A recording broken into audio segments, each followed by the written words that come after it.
Bismillahirrahmanirrahim. Inna sarfa ummul ulum wan nahwu abuha.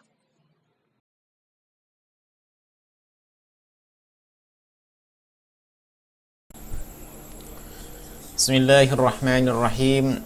Assalamualaikum warahmatullahi wabarakatuh.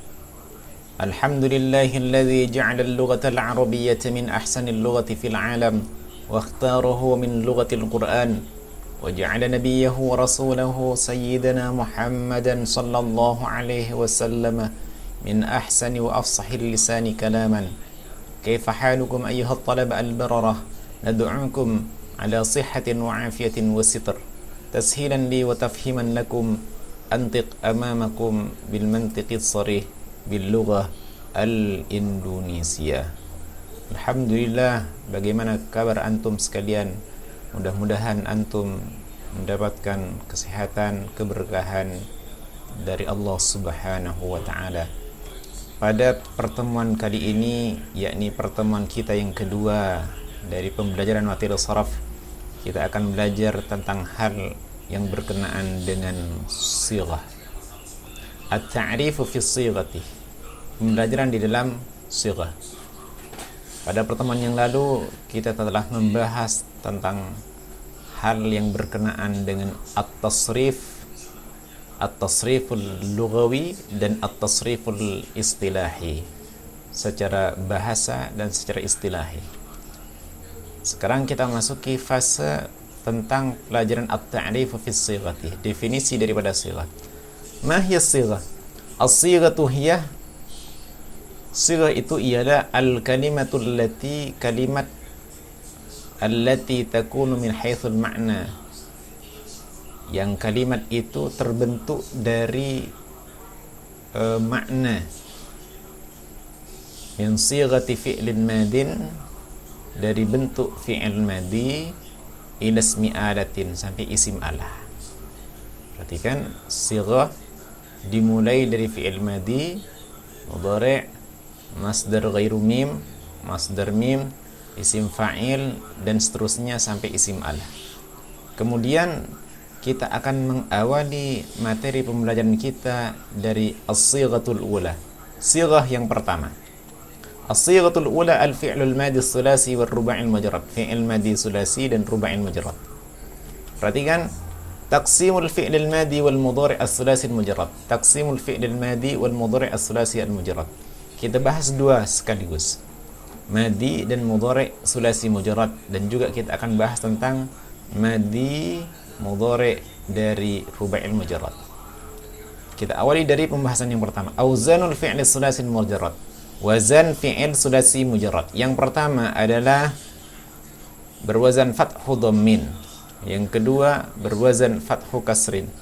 Yang ketiga berwazan fathatani. Yang keempat kasru fathin. Yang kelima dhammatani.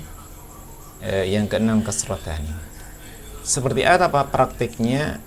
Praktiknya seperti fa'ala yaf'ulu. Ini yang disebut dengan fathu dhammin. Di sini yang diharokati konsentrasinya ada pada ain fi'il. Ini fa fi'il, ain fi'il, lam fi'il. Maka yang berharokat ini hanya ain fi'ilnya saja. Fa'a ini fathu, fa'a.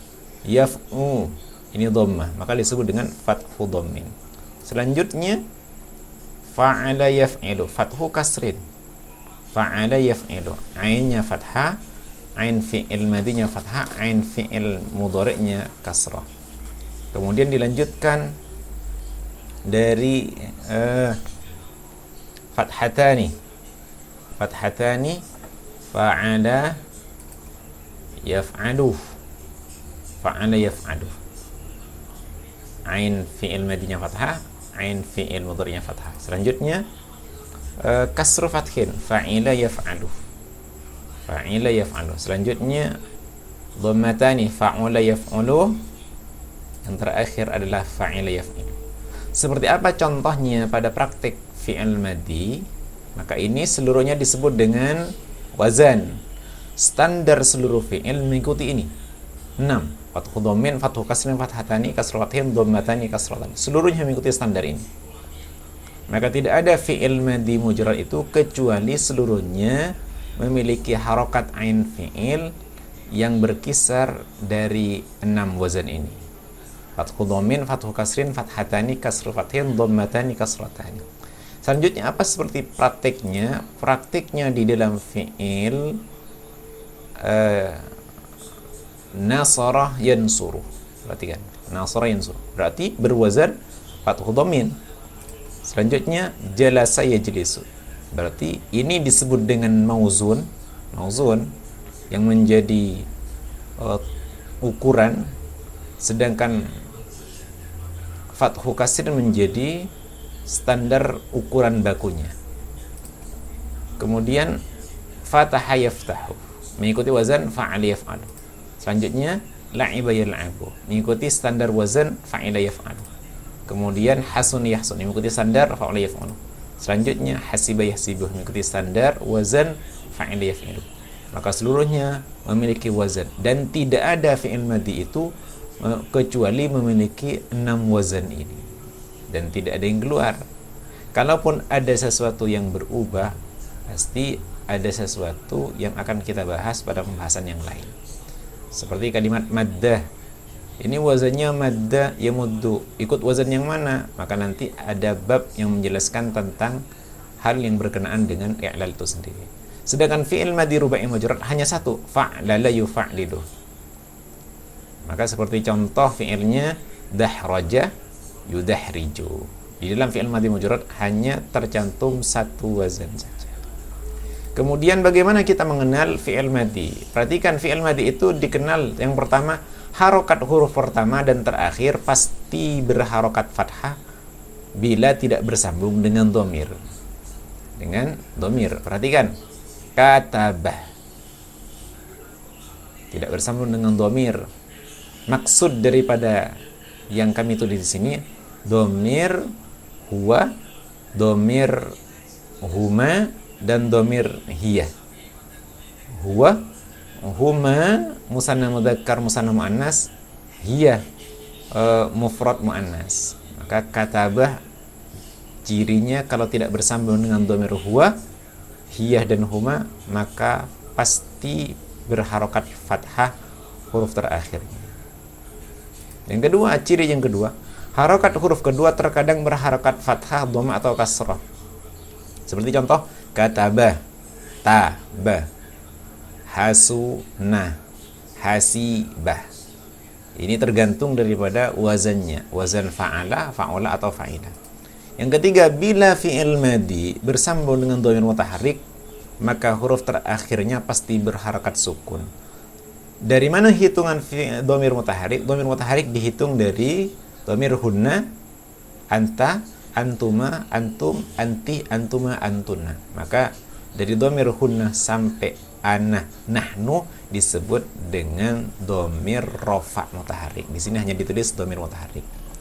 Jadi contohnya katabna, perhatikan huruf terakhir daripada fi'il madhi katab pasti sukun. Kenapa? Karena ada na, dan na ini menunjukkan hunna. Selanjutnya, bila fi'il madhi bersambung dengan dhamir waw jamaah, maka huruf terakhirnya pasti berharakat dhammah. Seperti contoh katabu. Perhatikan baknya bu, ba sebagai ukuran huruf terakhir daripada fi'il, maka diharakati dengan dhammah. Katabu. Inilah ciri-ciri dari fi'il madhi, dan insyaallah antum akan mengerti dengan baik ketika mengetahui ciri-ciri fi'il madhi itu sendiri. Inilah yang bisa kami sampaikan pada pertemuan kedua ini. Mudah-mudahan bermanfaat, dan insyaallah akan kita lanjutkan dengan praktek ataupun dilanjutkan pada penjelasan bentuk sirah-sirah yang lain. Hadanallahu iyyakum ajma'in. Kurang lebihnya mohon maaf. Kita tutup dengan bacaan hamdalah. Alhamdulillahirabbil alamin. Subhanakallahumma bihamdika asyhadu an la ilaha illa anta astaghfiruka wa atubu ilaik. Assalamualaikum warahmatullahi wabarakatuh.